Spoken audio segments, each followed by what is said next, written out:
அன்பிற்கினிய மாதா தொலைக்காட்சி சுவிஞர்களே, தமிழ் மணக்கும் அன்பு நெஞ்சங்களே, வணக்கம். திரிகடுகத்தில் இணைந்திருக்கும் உங்கள் ஒவ்வொருவருக்கும் இனிய நன்றியின் வாழ்த்துகள். இன்று திரிகடுகம் எண் 58 நாம் நுழைகின்றோம். இளவரசரின்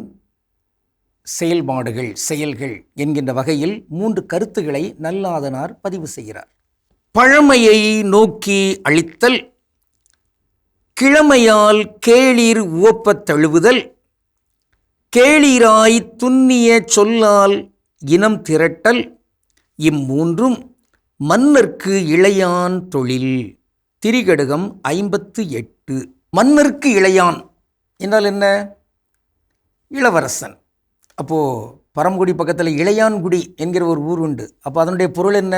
இளவரசன் வாழ்கின்ற இடம். அதான் இளையான்குடி என்று நாம் பார்க்கலாம். இந்த இளவரசன் அவருடைய நற்செயல்கள் என்னவாக இருக்கும்? 3 நல்லாதனார் திரிகடுகத்தில் பதிவு செய்கிறார். அந்த 3மே உறவு தழுவிய, நட்பு தழுவிய கருத்துக்களாக அமைகின்றன. ஒன்று, பழைய நண்பர்கள், உறவினர்கள், அவர்கள் அங்கு ஏதோ ஒரு வகையில் வாழ்வதற்கு இயலாத நிலையில் இருக்கின்ற பொழுது அவர்களை தாங்கி பிடித்தல், அவர்களை வளர்த்தெடுத்தல், அவர்களை பாதுகாத்தல் என்பது இளவரசரின் ஒரு செயல்.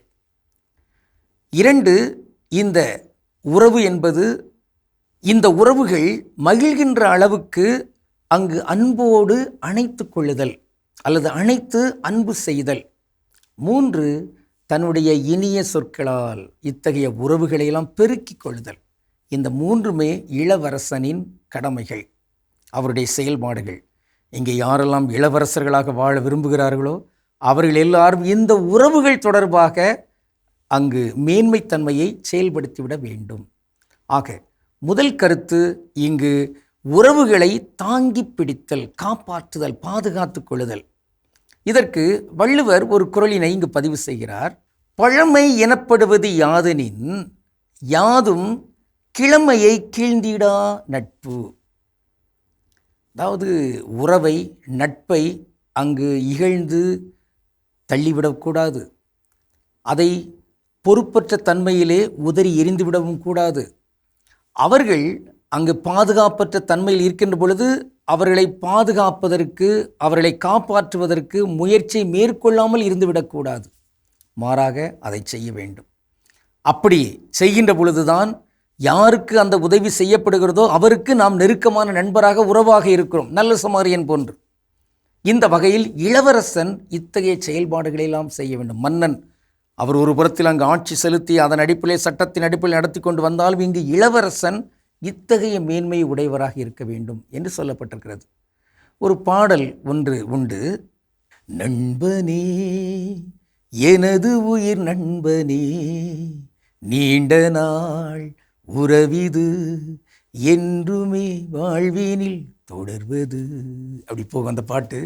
நண்பர்கள் இது நீண்ட நாள் தொடர்கின்ற ஒரு நட்பாக அமைகின்ற பொழுதுதான் அவர்கள் மேற்கொண்ட அந்த நட்பே நேரிய தன்மை உடையது என்பதாக இருக்கும். எனவே தான் நீண்ட நாட்களாக தொடர்பில்லாத தன்மையிலும் ஒரு நாள் வருகிறது என்றால் அந்த நேரத்தில் அந்த நண்பர்கள் சந்திக்கின்ற பொழுது அங்கு யார் யாரை தாங்கி பிடிக்க வேண்டும் என்கிற நிலை இருக்கிறதோ அவர்கள் தாங்கி பிடிக்க வேண்டும், அவர்களை காப்பாற்ற வேண்டும், பாதுகாக்க வேண்டும். அது இளவரசனுடைய ஒரு தனி சிறப்புக்குரிய ஒரு செயல்பாடாக அமையும். இன்று நாம் பார்க்கின்ற ஒரு தனித்தமிழ் சொல் பழமை.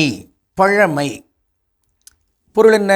பண்டை காலத்து, நாட்பட்ட ஒரு தன்மை, நீண்ட நாட்களாக இருக்கின்ற ஒரு நிலை, சூழல், அதையெல்லாம் பழமை என்று சொல்கிறோம். அப்போ இந்த பழமையிலே இருக்கிற அந்த சொல் பாருங்க, பழம்.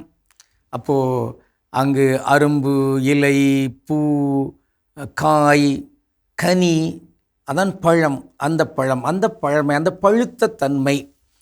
ஆக முதிர்ந்த ஒரு நட்பு, நீண்ட காலமாக பழகி வந்த அந்த ஒரு நட்பை பழமை என்று சொல்கிறோம். அதை இன்னொரு வகையிலும் பழைமை என்றும் சொல்கிறார்கள். பழமை என்பது காலங்காலமாக கொண்டாடப்பட்டு வந்திருக்கின்ற ஒரு நட்பு.